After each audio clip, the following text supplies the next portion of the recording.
Buenas tardes compañeros, mi nombre es Eduardo Méndez Bautista y yo les voy a hablar sobre los hemisferios cerebrales.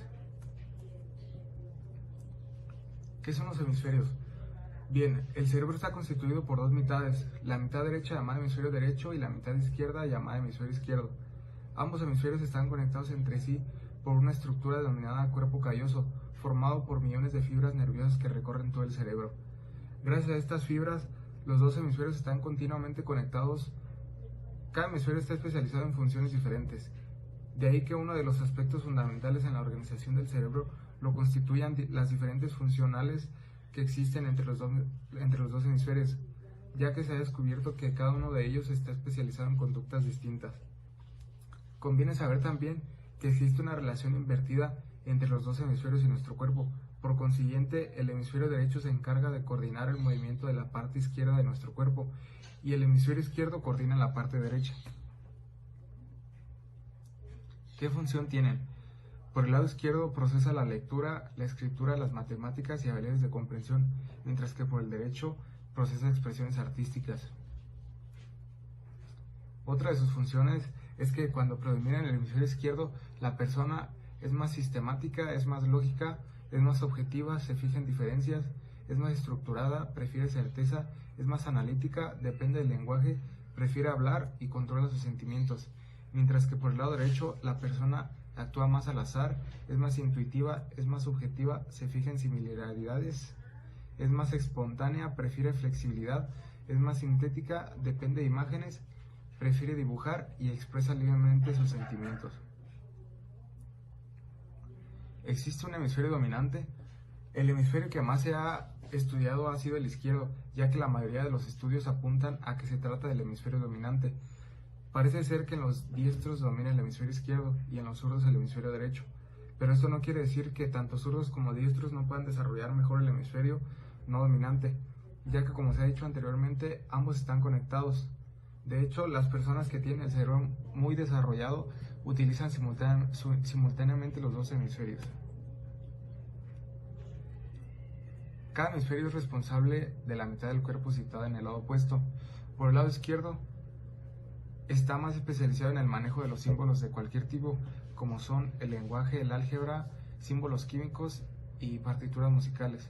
Este hemisferio es más analítico y lineal, procede de forma lógica.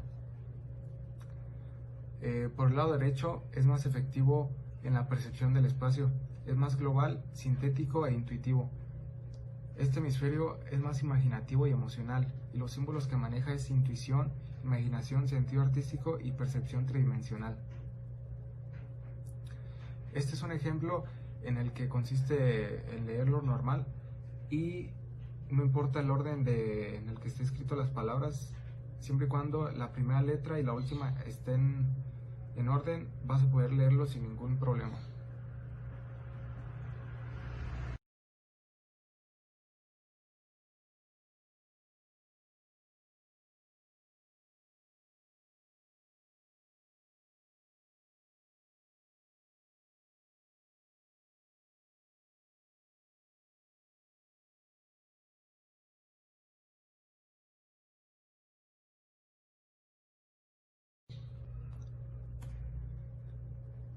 Bien, lo que pasó en el ejemplo anterior es que nuestro hemisferio izquierdo interpreta las letras y lee apropiadamente, mientras que el hemisferio derecho reconoce las palabras como un todo.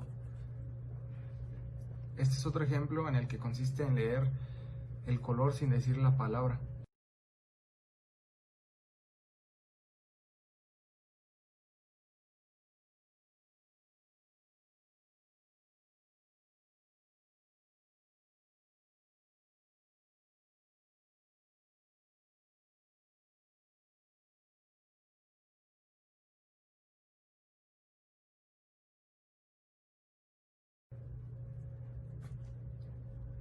Lo que pasó en el ejemplo anterior es que el hemisferio izquierdo insiste en leer la palabra y el hemisferio derecho quiere decir el color. Este de aquí es otro ejemplo en el que las reglas son mirar en la cruz atentamente y verás que los demás puntos irán desapareciendo lentamente.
Lo que sucedió en el ejemplo anterior es un fenómeno conocido como ceguera producida por el movimiento y pone de manifiesto que cuando al cerebro se le presenta un estímulo de contraste se inclina al más predominante, sacrificando su atención a ciertos aspectos dentro del campo visual.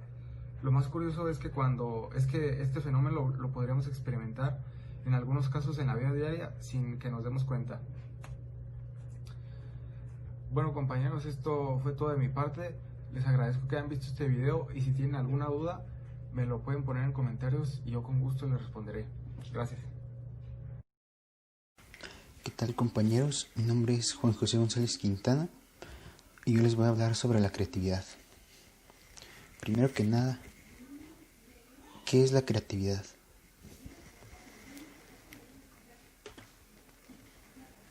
La creatividad es la producción de una idea o concepto, una creación o un descubrimiento que es nuevo, original, útil y que satisface tanto a su creador como a otros durante algún periodo. Jeff Degrave, él utilizaba mucho una frase que decía: todos somos creativos, solo que de distintas maneras y de distintas intensidades. Él con esto nos quería decir que todas las personas todos los seres humanos somos buenos, pero no todos somos buenos en lo mismo. Por ende, no todos vamos a ser creativos de la misma manera. Cada uno de nosotros tenemos como un cierto gusto por las cosas que nos hacen ser creativos de distintas maneras.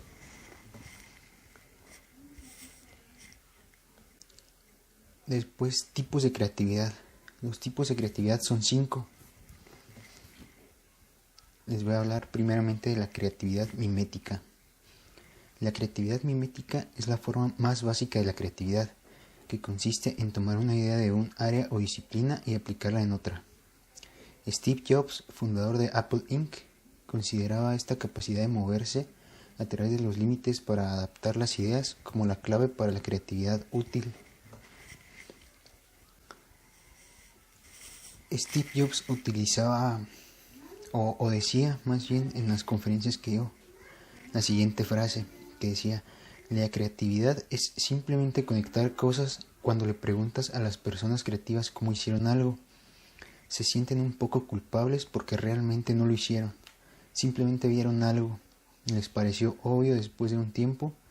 Eso es porque fueron capaces de conectar experiencias que han tenido y de sintetizar nuevas cosas. Steve Jobs también hablaba mucho de...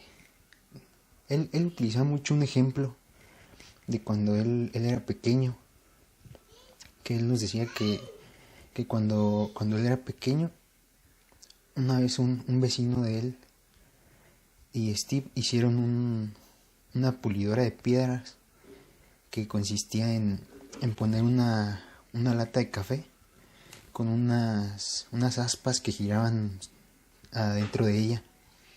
Entonces ellos echaron piedras ahí, la prendieron y estuvo girando y girando, y él regresó al día siguiente y vio que esas piedras estaban completamente pulidas y muy, muy bonitas. Entonces él usaba mucho este ejemplo para decir que en una empresa o lo que sea, las personas necesitamos estar chocando para pulir nuestras ideas. Tenemos que estar debatiendo para cualquier idea que tengamos, mejorarla. Es decir, cualquier cosa que se nos ocurra, siendo creativos u otra cosa, necesitamos trabajar en equipo. ¿Para qué? Para que todas nuestras ideas creativas se estén puliendo una a otra para así llegar a un excelente resultado. Después, la segunda es la creatividad disociativa. Esta dice: con origen en la capacidad que tiene nuestra mente racional de relacionar pensamientos racionales con los intuitivos para producir momentos llamados eureka, aunque estos insights o momentos de claridad se suelen obtener a través de la meditación o mindfulness, también se pueden potenciar con la práctica de brainstorming o lluvia de ideas. Por ejemplo, En 1994, cuatro de los directores originales de Disney Pixar almorzaron en un restaurante e hicieron una lluvia de ideas sobre las películas que querían hacer. A partir de esa reunión informal surgieron películas muy buenas que marcaron una gran diferencia en la infancia de muchos de nosotros, que son como las películas de Bichos, Monsters Inc., Buscando a Nemo, Wall-E, y todas estas películas cambiaron la industria del cine.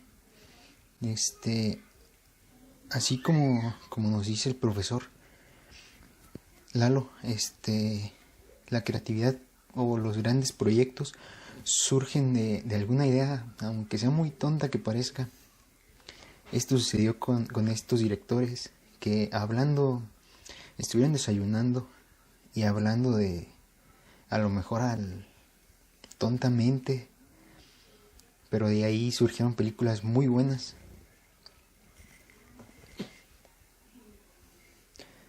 La tercera es la creatividad analógica y dice lo siguiente: usamos las analogías, término que indica una relación de semejanza entre cosas distintas para transferir información que creemos que entendemos en un área para apoyarnos a resolver un problema en un tema que desconocemos.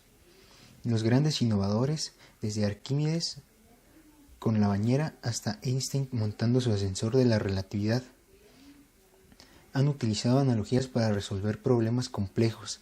Las analogías pueden ser utilizadas para alterar el pensamiento habitual con el fin de dar paso a nuevas ideas.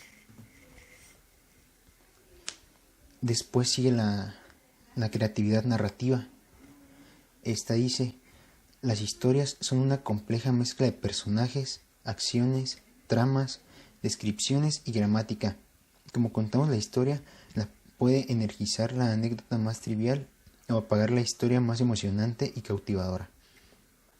Las historias pueden ser fácilmente deconstruidas y reconstruidas para hacer diferentes versiones o nuevos brebajes. Y la siguiente es la creatividad intuitiva. Aquí es en donde la creatividad se vuelve más grande, posiblemente más allá de nuestro alcance. Jeff DeGraff decía: la intuición se trata tanto de recibir ideas como de generarlas. Hay varios métodos para liberar y vaciar la mente: la meditación, el yoga y los cánticos, por nombrar algunos. La idea básica es distraer y relajar realmente para crear un estado de conciencia fluido donde las ideas lleguen fácilmente. Es decir, a veces, o este tipo de creatividad nos dice que tenemos que estar 100% concentrados, se puede decir que con nuestra mente en blanco para poder concentrarnos en un objetivo y centrarnos, ahora sí que ir en derechito a ese objetivo que queremos llegar para poder ser creativos. Y son todos los tipos de creatividad. Les pido de favor que cualquier duda que tengan, háganmelo saber en los comentarios para así mismo poder resolverles sus dudas. Es todo de mi parte y gracias por ver este video.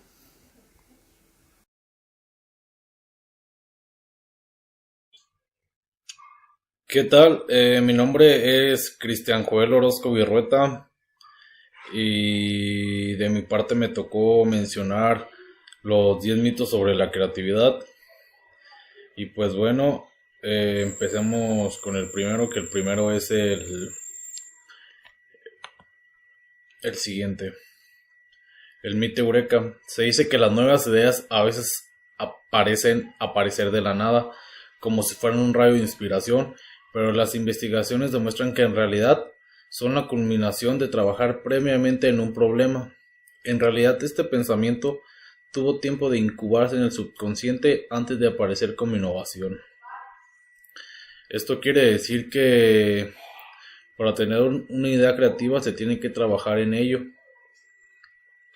El siguiente de ellos es el mito de los genes.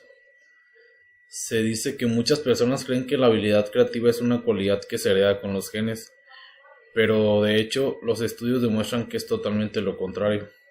La gente que tiene confianza en sí misma y trabaja más duro en un problema es la que tiene mayor probabilidad de generar una solución creativa. Esto quiere decir que la creatividad no se hereda, sino que se va desarrollando conforme tú la trabajes y sobre tu confianza que te tengas en ti mismo para realizar una idea creativa o una solución creativa.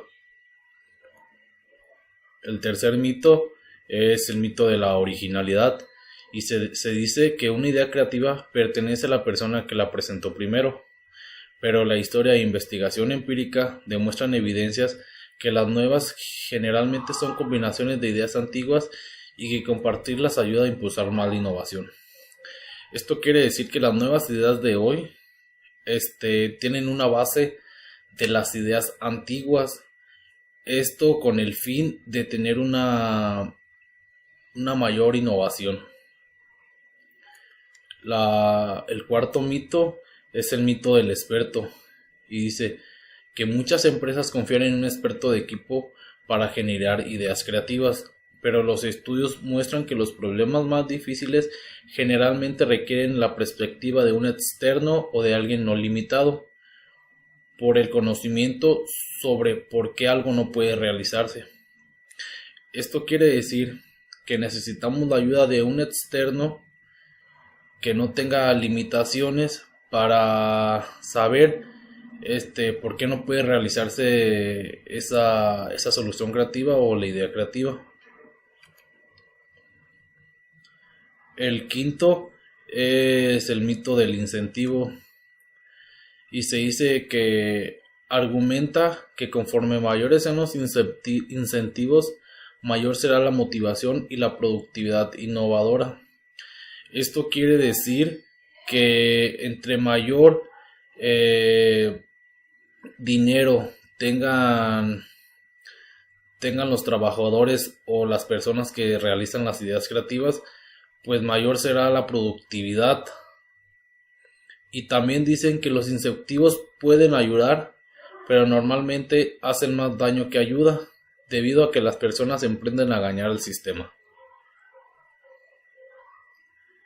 El sexto es el mito del creador solitario, y se dice que las invenciones y trabajos creativos a una sola persona, ignorando el equipo de soporte y a los esfuerzos de colaboradores. La creatividad comúnmente es un producto de trabajo en equipo, y estudios recientes demuestran que los equipos creativos pueden ayudar a los líderes a crear y ejecutar ideas creativas. Esto quiere decir que si yo soy un líder y tengo a un grupo de personas trabajando para mí, ellos pueden ayudar a que mi idea sea mucho mejor, más eficiente, y para ello el trabajo en equipo. El séptimo mito es el mito de lluvia de ideas. Se dice que muchos consultores de hoy predican el concepto de intercambio de ideas o las discusiones de grupo espontáneas para explotar todos los enfoques posibles, sin importar lo lejos que se esté, para producir avances creativos. Desafortunadamente, no hay evidencia que simplemente tirar ideas produzca constantemente avances innovadores. Esto quiere decir que si hay muchísima lluvia de ideas, pero realmente no son las que estamos buscando, pues esto no generará un avance innovador. Se tiene que tener lluvia de ideas, pero concisas. El octavo mito es el mito cohesivo, y se dice que los creyentes de este mito quieren que todos se lleven y trabajen felizmente juntos para adoptar innovaciones. Por eso muchas empresas se ven que los empleados juegan futbolito y comen juntos. Esto quiere decir que entre mayor sea la armonía del grupo, pues mejor se va a trabajar, como lo es en todo. Si no hay una buena armonía, no se trabaja bien. Y se dice que para algunas empresas más creativas han encontrado formas de estructurar el conflicto y los desacuerdos dentro de sus procesos para empujar los límites creativos de sus equipos. Esto quiere decir que en las empresas ya hay una forma de quitar todas esas inquietudes de ciertos empleados o los conflictos que se tienen entre ellos para que se trabaje mejor. El noveno es el mito de lo ilimitado, y se dice que las limitaciones inhiben nuestra creatividad y que los resultados más innovadores surgen de personas que tienen recursos limitados. Esto quiere decir que las personas que menos tienen recursos son las personas que mayores trabajan para generar sus ideas creativas y así poder superarse. Los estudios demuestran que la creatividad ama los límites, así que una recomendación sería aplicar límites intencionalmente para aumentar el potencial creativo de los empleados.